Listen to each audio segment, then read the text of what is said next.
Bem-vindo ao canal, e isso é Conan, o Bárbaro. Crush your enemies, see them driven before you, and to hear the lamentation of their women.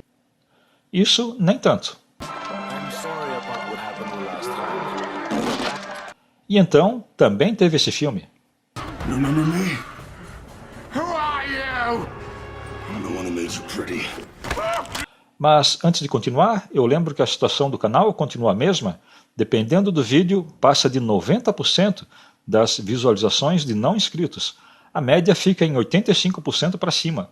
Ninguém quer fazer vídeos para uma proporção tão alta de não inscritos, já que isso não passa de uma situação unilateral que lembra parasitismo. Se você está aqui assistindo este vídeo, é porque vê algum sentido nesse conteúdo. Então inscreva-se e assim ajude o canal a trazer mais vídeos e acompanhe mais de perto.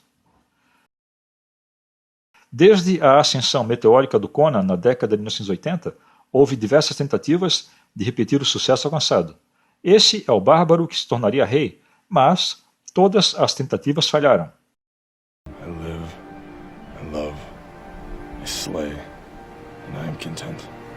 Sua primeira aparição ocorreu em um conto da revista Weird Tales, People of the Dark, ou O Povo da Escuridão, com um personagem chamado Conan, de 1931, mas a sua criação ocorreu em 1932, no conto The Phoenix on the Sword, a Fênix na Espada. Mas ele alcançou proeminência cultural depois das capas de Frank Frazetta para a revista Lancer, na década de 1960, e depois com as histórias de Roy Thomas na Marvel na década de 1970. Depois disso, John Milius e Oliver Stone fizeram a adaptação do Conan para os cinemas. A intenção era fazer um filme para cada conto do Howard, assim como a franquia de James Bond. De fato, o primeiro filme termina com uma indicação de mais filmes, quando em seu final aparece o Rei Conan. Contudo, a franquia acabou antes de começar. Apesar de Conan the Barbarian ter sido sucesso de público e de crítica, John Milius não voltou para dirigir o segundo filme. Assim, o Conan perdeu seu caminho e acabou num filme mais fantástico e com tom de comédia, fracassando nas bilheterias. O próximo filme, tentando capitalizar sobre o mundo de Conan, foi estrelado por Brigitte Nielsen e se chamou Red Sonja. Aqui recebeu a adaptação inventada de Guerreiros de Fogo. Schwarzenegger aparece nesse filme, embora não como Conan. Durante as filmagens, os produtores perderam os direitos e então seu personagem foi renomeado como Kalidor. Isso fez com que Schwarzenegger não trabalhasse mais com Dino De Laurentiis e, para completar, Red Sonja foi um fracasso de público e de crítica. E assim, o legado do Conan enfraqueceu e nunca mais se recuperou. Houve uma tentativa de fazer mais um filme que se chamaria King Conan, Crown of Iron, ou Rei Conan, a Coroa de Ferro, mas a entrada de Schwarzenegger na política acabou com esses planos. Depois disso, um sem número de diretores tentaram trazer Conan de volta às telas, incluindo o retorno de Milius e os Wachowski, que fizeram Matrix, mas os direitos pararam na Millennium Filmes. Em certo ponto, Vin Diesel seria o ator e Brett Ratner o diretor, e o projeto começou a ganhar forma. Contudo, Ratner saiu devido a problemas de orçamento e Diesel preferiu a franquia de Velozes e Furiosos. Então, a Millennium precisava entrar em ação ou perderia os direitos.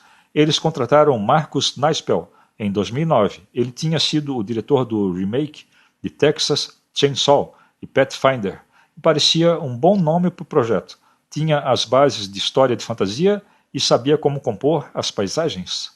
Essa nova empreitada do Conan no cinema trazia em parte a sua origem e em parte diversas cenas que parece que tinham saído de um jogo de videogame. Conan foi interpretado por Jason Momoa, na época conhecido por seu papel em Baywatch. O elenco de apoio trazia nomes como Stephen Lang, Rose McGowan e Rachel Nichols. O vilão queria controlar a máscara mágica de Acheron, que tinha sido quebrada em pedaços. Não parecia tão ruim. O elenco parecia sólido e a história convincente. Conan não precisa ser poético, mas o filme acabou uma bagunça e um dos motivos foi Jason Momoa. Enquanto hoje Momoa é reconhecido como um dos nomes para filmes de ação, em Conan ele foi monótono e sem nuances, e isso não lembrava o Conan. Then what? I want your head. Talvez o Momoa de hoje conseguisse fazer um Conan convincente, mas na época ele apenas grunhia com voz grave e gritava quando dava na telha. Prisoners of Byzantia! The key to your freedom! sits in your captain's gut. Os principais problemas do filme vêm do diretor Marcus Nispel, já que ele determinou um filme cujo tom de tribo selvagem não é o que esperamos de um filme do Conan. O mundo do Conan é real e plausível, mas com elementos fantásticos nele. O filme podia apresentar o visual certo, mas não a história certa. Quando assistimos ao filme, as cenas são desconectadas entre si. Não há uma conexão e parece um amontoado de cenas e de situações aleatórias unidas. As cenas não fluem entre si e parecem separadas e distintas. Elas terminam e, de repente, os personagens se encontram em qualquer outro lugar. Isso aconteceu porque o filme foi sendo feito e a história era mudada durante as filmagens. A primeira parte foi feita de maneira contínua, mostrando a origem do Conan. Aqui existe coerência e coesão, em parte porque foi filmada na Bulgária e já estava tudo pronto e construído. Isso vai até o fim da origem, quando o pai do Conan é morto pelo vilão, que a propósito é mais um vilão genérico.